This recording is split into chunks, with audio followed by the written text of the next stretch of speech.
When I was 18, like most people that age, I had almost nothing to my name, like $600 and a couple jobs just to help pay for my college tuition. And somewhere along the way, I crossed that magical six-figure number, $100,000 in savings and investments, and I remember it vividly. Not because how I celebrated, but because how hitting that number changed how I thought about money forever. So today I'm breaking down every single thing that milestone has taught me, the good, the bad, and the stuff that I wish that someone taught me a lot sooner. But before we get into this video, I just want to set something straight. This is not a how to save $100,000 type of YouTube video, but I do have videos for that if you are interested. I'm not gonna stand here and tell you that not buying coffees and canceling all your subscriptions is gonna solve all your problems. This is about what the journey to $100,000 taught me about money, behavior, and life in general. These are the actual lessons that changed me and built me to the person who I am today. My whole thesis about building wealth is that it's not necessarily about how smart you are, but how you behave and what type of person that you actually are. This is what this video is about. And so if you're watching this, you're probably the type of person who actually wants to build wealth and not just talk about it and watch endless YouTube videos, but really about your money. And so that's who I'm making this for. And so if that's you, please make sure to stick to the end of this video because the last lesson is the one that changed everything for me. Now, this first lesson, most people don't want to hear, but it's actually one of the most important ones in this entire list. And the first thing that getting to $100,000 have taught me is that the grind to get there is entirely behavioral. It's not an intelligence test, it's a discipline test. When you're going from $0 to $100,000, investment returns barely even matter. And so it doesn't necessarily matter if you're the best investor or you're focusing all your energy onto that. Investing plays a small part in the first $100,000. For example, let's say you saved up $10,000 and invest into the stock market and you earn around 8%. That's around $800, which is not bad, but that's not necessarily moving the needle. The only thing that matters at this stage is how much you make, and most importantly, how much you keep. And the two biggest reasons why they never have anything left over is because of lifestyle inflation and their impulses. That's it. Those two things destroy more wealth than any bad returns will ever do. Lifestyle inflation is when your spending goes up every single time your income goes up. You get a raise at your new job, so you upgrade a new apartment, you get a new bonus, so maybe you get a new car, etc, etc, etc. And before you know it, you're making twice as what you used to, but you're saving the same amount, maybe sometimes less. And here's a stat that should scare you. Almost 50% of people earning $100,000 or more still live paycheck to paycheck. That means their savings rate is zero. They're not saving anything left over. It's really a behavioral problem. And then there's status seeking, which really goes hand in hand in lifestyle inflation and almost causes it. And it's pretty much our human need to buy things to impress people that we don't even know, who we don't even like. The brand new car that you don't necessarily need, the super expensive watch that looks cool but you only wear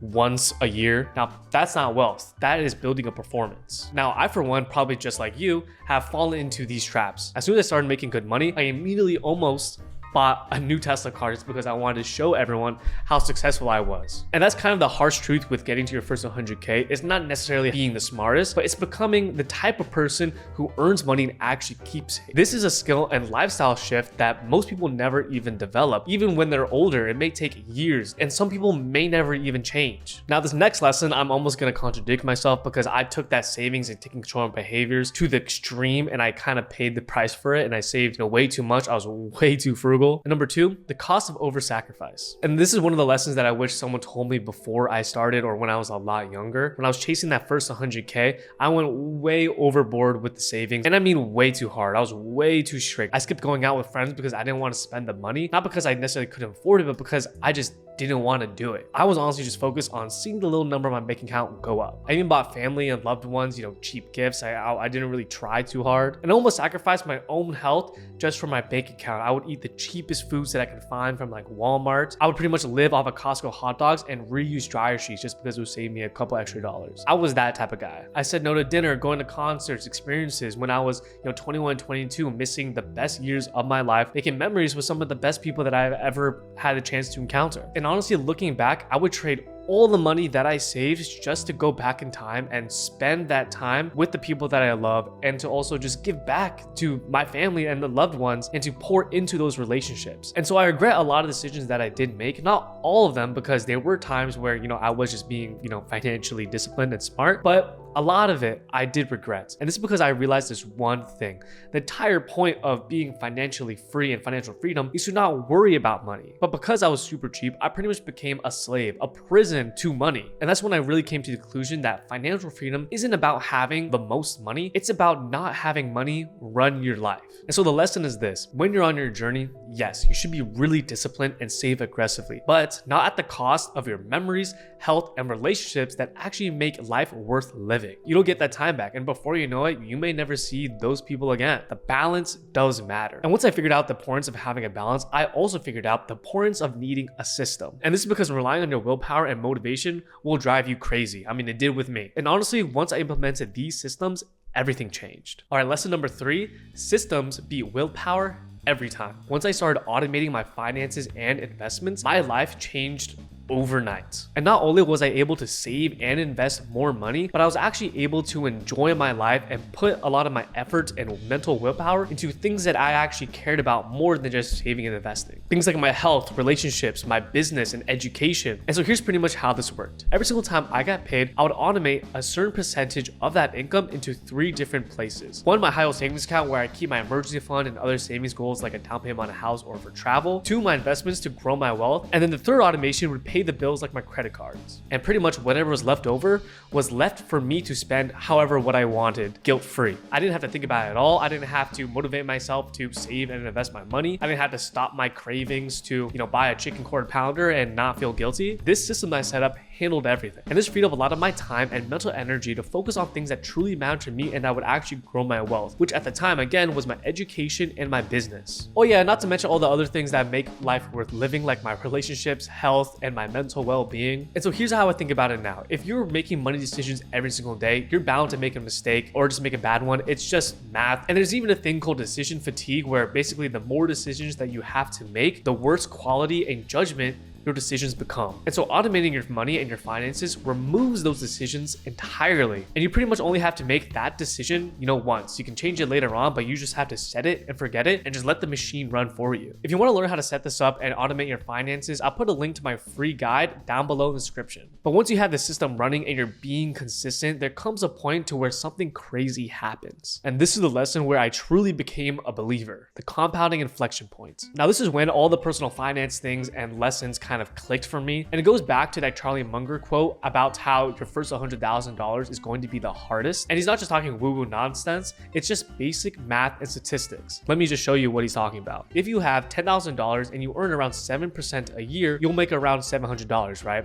That's a nice dinner, that's nothing life-changing. I mean, you sneeze one way and bam, that's $500 gone nowadays. But let's say you have $100,000 invested. If you earn a 7%, that's around $7,000. Now, obviously, that's a lot more money. That's a few months of rents. That's a '05 Honda. That's a good amount of money for doing pretty much nothing. And from then on, it just continues to compound and compound. Now you have $107,000, and next year, when you earn another 7%, you will now earn $7,490. Then the next year, you'll earn $7,994. And then every year after that, the number just feeds itself and keeps growing and growing and growing. And let's go back to the same example. You're saving $10,000 a year at 7% return. It'll take you roughly around 7.8 years to hit your first 100K, almost 8 years of straight grinding. Then the second $100,000 will take almost only 5.1 years. Now that's 35% faster. And it's not because you're saving more money, but because compound interest is starting to do its thing. And by the time you reach $500,000, each additional $100,000 comes in about 2.5 years. Now that snowball is getting bigger and bigger and riding downhill. That's why 100K is your first real milestone. It's the point to where compounding really becomes visible. Before 100K, it's pretty much all you. You're pushing the boulder uphill. After 100K, gravity starts to do its thing and you really start to see the fruits of your labor and why investing is so powerful. Okay, so now you know the math about building wealth. What you don't know is the reason why most people never get there. And it's not because they don't earn enough money. These are what I call wealth killers. And I've seen every single one of them stop someone that I know and almost stopped me hitting their first $100,000 and even more. Okay, let's just start with the most obvious. Number 1, expensive cars. The average car payment in America is around $700 a month, which is a crazy subscription if you ask me. That's almost $8,400 a year. And number 2, unaffordable rent. Now, there are some cases where, rent is just unaffordable just naturally these days. I mean, I understand rent prices are crazy. I live in San Francisco. And so if your rent is taking up 40-50% of your income right off the bat, then you pretty much have no room to save. Only way to not do this is just set your pride aside and either move in with roommates, move back in home if you have the privilege to, or just move into the area that you can actually afford. And number 3, trying to look rich before you actually are rich. Now, here's an even worse statistic than the one I shared earlier today. And there's a Goldman Sachs report that shows that 40% of households earning $500,000 or more still feel like they're living paycheck to paycheck. Let that sink in. Almost half a mil, and they are living, or at least feel like they're living, paycheck to paycheck. And here's how I like to think about this. Imagine yourself as, a business. Having a low overhead, low expenses, low monthly recurring expenses gives you space and buffer between you and life. When your fixed costs are low, you can afford to take a risk. You can take up new hobbies you want to try. Maybe you can quit your job or move to another city that you've always wanted to go to, or you can fund that new business and follow your passions. You can pivot, fail, make up, and still recover. You just have more breathing space. When you're fixed costs, you're basically trapped. You need the paycheck, you need the overtime, and you need that next promotion just to break even. Now, the next thing I want to talk about is what made all of this above possible, because the math and systems are great, of course, obviously, but without this, none of this would work. I would not be where I am, the type of person who I am here today, if I did not have this. Delusional optimism. Something I don't hear people talk about enough when it comes to building wealth is what mindset it actually takes to hit your goals. And the mindset that you really need is delusional optimism. When I first started taking my finances seriously, I was pretty much all alone. Nobody around me my age was kind of on that type of timing and doing what I was doing. And because I didn't know anyone who was on this journey, I had pretty much no proof that it was possible for someone like me, someone who didn't come from money, and someone who didn't go to a target school and was terrible at taking exams and had terrible grades. I never really realized, or I didn't really believe that this was possible, that I could be the type of person that would be able to, be wealthy and be rich. And I'll be honest, there were many times that I wanted to give up where I felt like this was so useless and I was never going to be the type of person who would build wealth. And so I never believed that someone like me could do it, but I had a specific trait that my parents used to, tell me as a kid or pretty much my entire life. And that trait was being stubborn. I was super stubborn. Even though I looked at my bank accounts and nothing was moving, even though, I had no idea what I was doing and there was no examples, I would just try stuff anyways and I would just kept going. I was really, really stubborn. And that's what I like to call delusional optimism. You need to be so optimistic that you're going to be able to do it to a point to where it's almost delusional, where everything doesn't make sense, where, the cards are stacked against you. You're looking at your phone account and all odds just say that you're going to lose. You need to believe that you're still going to win. And again, there were times where I didn't feel like that, but I still had that stubborn belief. And honestly, I feel like that stubborn belief and delusional optimism came from my upbringing. I grew up pretty religious, and the one thing that really stuck with me is how to have faith, how to believe in something when maybe everyone around you doesn't, and you can't necessarily see or prove it or touch it.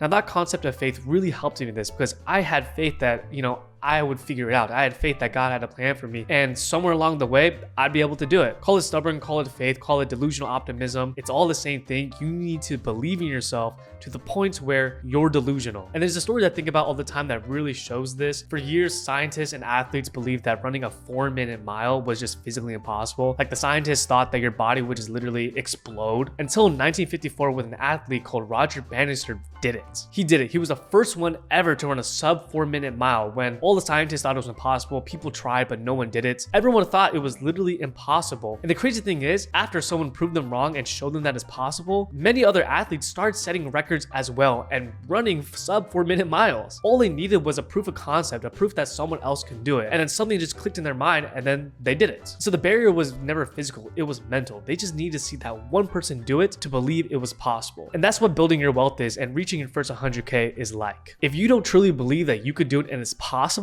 then you're just not gonna do it. Your brain's gonna self-sabotage yourself. You're not gonna make the right moves. You're not gonna take the right risk. Maybe you see one example of someone doing it. Hopefully I can be that example for you. But once you truly believe in yourself, then it becomes possible. It's the only way. And honestly, guys, the biggest thing that making 100K has taught me is something that I didn't really expect. It didn't change my bank account as much as it changed who I was fundamentally as a person. And a lot of things that I learned during that journey from 0 to 100K, I still have and I take in with myself right now. Okay, that sounded really weird, but pretty much the values that I learned during that time are still the values that I learned to hit 200K, 600K, and almost hit $1 million. Before making that 100K, I thought about money consistently, how to make more, how to spend less, how to optimize every single dollar. It basically consumed my everyday life. Now, after making 100K, something shifted. The pressure eased back. It's not because 100K is a lot of money in the grand scheme of things, but because I had proven to myself that I could do it. And that proof changed everything for me: my confidence, my risk tolerance, my ability to think long-term instead of just thinking week to week. In the book Psychology of Money, Morgan Housel explains that wealth is what you don't see. Real wealth, he argues, is the cars you didn't buy, the diamonds you didn't purchase, the renovations you chose not to do, the money you didn't spend quietly compounding in the background. And I want to add to that, wealth is also the internal shift that you can't see from the outside. The peace, the patience, the ability to say no to things that don't serve you anymore. The money itself didn't change my life. The person I became while earning it did. And that's what making 100K taught me. If you want to see the exact system that I use to automate money, the accounts and automations and the exact investment brokerages, everything, I'll break it all down step by step in this video right here. Thank you so much for watching. If you like, please like and subscribe. It means the world to me. And of course, till next time.